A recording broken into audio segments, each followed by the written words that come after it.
নাম কাটা যাবে কাদের, কাটা যাওয়া উচিত কাদের?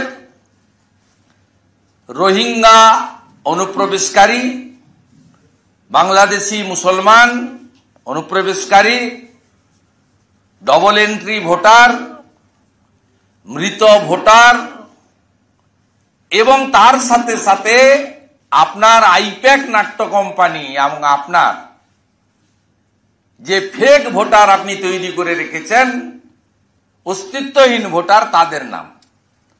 প্রিয় দর্শক, প্রায় 2 কোটি মুসলিম ভোটারকেই ভোটার তালিকা থেকে বাদ দিতে চলেছেন নরেন্দ্র মোদীজি। অলরেডি প্রায় 65 লক্ষ ভোটার নাম বাদ গেছে বিহারে। শুরু হয়েছে বিশেষ অভিযান SIR, স্পেশাল ইন্টেন্সিভ রিভিশন। ইতিমধ্যেই অবৈধ বাংলাদেশি মুসলিম অনুপ্রবেশকারী নাম কিন্তু ধরা পড়েছে এই তালিকায়। এদের কাছ থেকে নকল ভোটার কার্ড, রেশন কার্ড, আধার কার্ড দুটি করে পাওয়া গিয়েছে দুই দেশেরই, ভারত ও বাংলাদেশের। কেন্দ্র সরকার বিহারের পর আসাম, মেঘালয়, ত্রিপুরা এবং পশ্চিমবঙ্গে এই SIR অভিযান চালু করার সিদ্ধান্ত নিয়েছেন। এবার নির্বাচন কমিশনের পরবর্তী টার্গেট হল পশ্চিমবঙ্গ। পশ্চিমবঙ্গের ভোটার তালিকা থেকে বাদ যাবে প্রায় 1 কোটি মুসলিম রোহিঙ্গার নাম। বিরোধী পার্টির অভিযোগেই এই SIR নাম করে 5টি রাজ্যে প্রায় 2 কোটি মুসলিমকে ভোটার লিস্ট থেকে বাদ দিতে চলেছেন বিজেপি সরকার। আর নরেন্দ্র মোদীজি এইটাকে ভোটে জেতার জন্য 2026 বিধানসভার নির্বাচনের অস্ত্র হিসেবে ব্যবহার করছেন। অবৈধ রোহিঙ্গা কেন এত সহজেই ভারতে ঢুকে যাচ্ছে, কেন তাদের পুলিশ ধরতে পারছে না? পশ্চিমবঙ্গে প্রায় বহু বাংলাদেশি ছড়িয়ে আছে যারা গত 10 বছরের পালিয়ে এসেছেন আমাদের এই পশ্চিমবঙ্গ রাজ্যে মমতা ব্যানার্জির সরকারের আমলে। এই কয়েকদিনের মধ্যে পুলিশ 490 জনকে বাংলাদেশের রোহিঙ্গাদেরকে গ্রেপ্তার করেছেন। গোপন সূত্রে পুলিশ জানিয়েছেন এইরকম ভাবে প্রায় 1 কোটিরও বেশি বাংলাদেশি লুকিয়ে আছেন আমাদের রাজ্যে। আর এদেরকে খুঁজে বের করার জন্য কিন্তু নির্বাচন কমিশন এবার চালু করেছেন SIR এই প্রক্রিয়াটি। SIR মানে সহজ ভাষায় ভোটার তালিকা সংশোধন প্রক্রিয়া।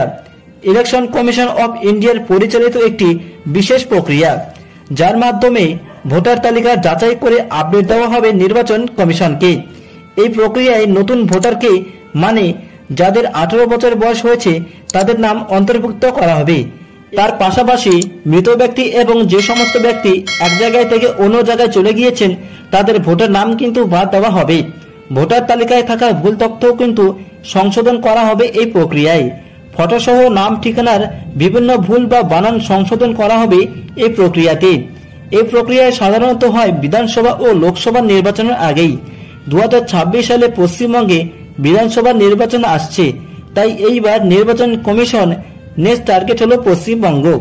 পশ্চিমবঙ্গের শেষ SIR হয়েছিল 2002 সালে। 23 বছর পর এই মাসের অগস্ট কিংবা অক্টোবর মাস থেকে পশ্চিমবঙ্গে আবার পুনরায় শুরু হবে এই প্রক্রিয়া। নির্বাচন কমিশনের তরফ থেকে রাজ্যের সমস্ত BLO অফিসারদের কাছে ইতিমধ্যেই অফিসিয়াল নোটিশ চলে গিয়েছে। BLOদের ট্রেনিং কিন্তু রীতিমতো শুরু করে দিয়েছেন নির্বাচন কমিশন। পশ্চিমবঙ্গের পর ধাপে ধাপে আসাম, মেঘালয় ও ত্রিপুরায় শুরু হবে। আর এর ফলে কিন্তু ভারত থেকে অন্তত 2 কোটি রোহিঙ্গার নাম বাদ যাবে। এর মধ্য থেকে পশ্চিমবঙ্গ থেকে বাদ যাবে প্রায় 1 কোটি ভুয়ো ভোটারের নাম। আর এটা নিয়ে পশ্চিমবঙ্গের মুখ্যমন্ত্রী মমতা বন্দ্যোপাধ্যায় ভয়ে কাঁপছেন নবান্ন বসে। কারণ এইবার নরেন্দ্র মোদীজি মমতার ভোট ব্যাংকে হাত বসিয়ে দিয়েছেন। এতে কিন্তু তৃণমূল পার্টি সাংঘাতিক বিপদের মুখে পড়ে গিয়েছেন। প্রতিটি রাজ্য থেকে অনুপ্রবেশকারীদের নাম বাদ দেওয়া বৈধ, আর সেই কাজটি কিন্তু করছেন নির্বাচন কমিশন। মমতা ব্যানার্জি, যিনি একদিন তার পদত্যাগের পত্র পার্লামেন্টে ছুঁড়ে মেরেছিলেন স্পিকারের মুখে, তিনি এখন SIRকেই আটকানোর জন্যই সুপ্রিম কোর্টে মামলা দায়ের করছেন। মহুয়া মিত্রকে দিয়ে তিনি সুপ্রিম কোর্টে মামলা করিয়েছিলেন, কিন্তু তাতে কোনো রকম লাভ হয়নি। হাজার চেষ্টা করার পরও বাধা সৃষ্টি করতে পারছেন না মমতা ব্যানার্জি নির্বাচন কমিশনের কাজে।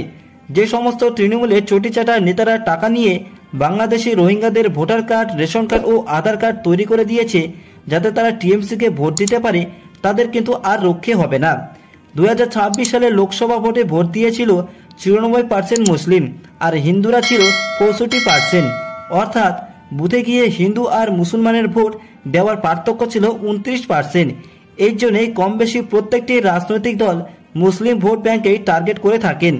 তার জন্য কিন্তু এইবার নরেন্দ্র মোদীজি মমতা ব্যানার্জিকে হারানোর জন্য নতুন চাল চালিয়েছেন।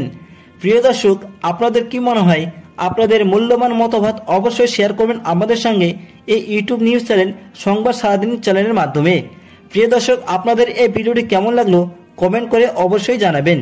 এবং আপনাদের কাছে আমার একটি বিশেষ অনুরোধ রইল, আপনারা যেখান থেকে এই ভিডিওটি দেখছেন পশ্চিমবঙ্গের সমস্ত বিজেপি কর্মীদের কাছে প্রচুর পরিমাণে শেয়ার করে দিন, যাতে প্রত্যেকের কাছে এই ভিডিওটি পৌঁছে যেতে পারে।